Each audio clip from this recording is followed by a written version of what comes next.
Comment faire au quotidien pour prévenir les AVC? Nous allons voir dans notre rubrique Mes conseils santé.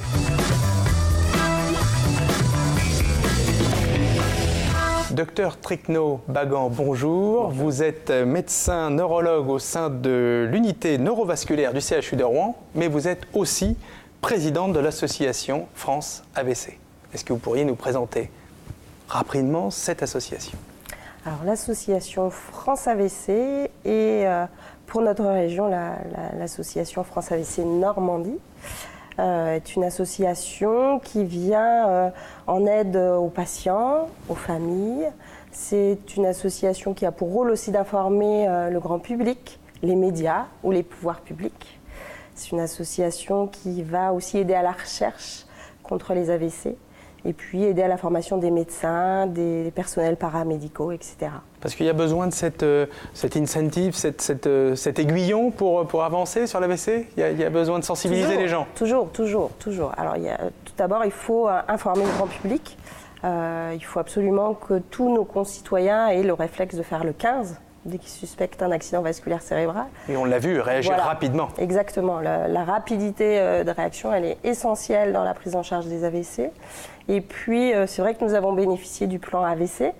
Et donc, ce qui nous a permis de bien organiser les prises en charge au sein de l'ensemble des régions. Mais on a toujours besoin d'avancer dans la prise en charge de cette pathologie qui est quand même à l'origine du handicap. C'est la première cause de handicap des sujets adultes. Ah oui, alors donc effectivement, il faut être vraiment avec un fer de lance pour combattre. Oui, il faut être très actif, oui. Très bien, très actif. On a parlé de prévention, les facteurs de risque. Il y en a, quels sont-ils? Alors on les appelle les facteurs de risque vasculaire. Ce sont des facteurs qu'on partage avec nos amis cardiologues, puisqu'ils vont aussi favoriser l'infarctus du myocarde. Alors le premier d'entre eux, c'est l'hypertension artérielle, qui multiplie le risque de survenue d'accident vasculaire cérébral par 4.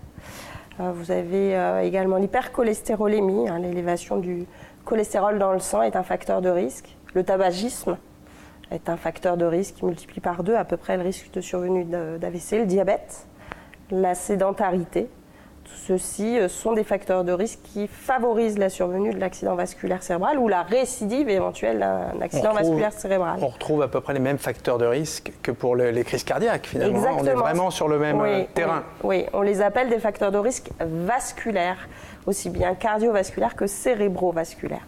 Alors, je pense que nos auditeurs seraient très contents de savoir comment limiter ces risques. Est-ce que vous avez des recettes? Est-ce que vous pouvez nous donner vos conseils pour qu'on soit Alors, oui. On évite les AVC. Voilà. On distingue 2 types de prévention. On distingue la prévention primaire, c'est-à-dire avant la survenue de tout AVC, et puis la prévention secondaire, c'est-à-dire après la survenue malheureusement d'un AVC, éviter sa récidive. Alors, dans la prévention primaire, c'est une hygiène de vie.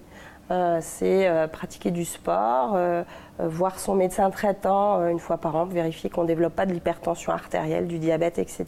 Et puis après un accident vasculaire cérébral, le neurologue joue un rôle dans la consultation après un AVC, mais c'est aussi le médecin généraliste qui va être le pivot du suivi du patient, de son traitement, de la prise régulière du traitement et puis du traitement efficace de l'hypertension artérielle, du diabète, du sevrage tabagique, etc. Après un AVC, on peut refaire du sport, on peut repratiquer, c'est conseillé pour relimiter les facteurs récidivants. Bien sûr, tout à fait. Très bien. Docteur Trickno-Bagan, merci beaucoup de vos conseils précieux. Merci d'être venu parmi nous sur le plateau de mon émission Santé.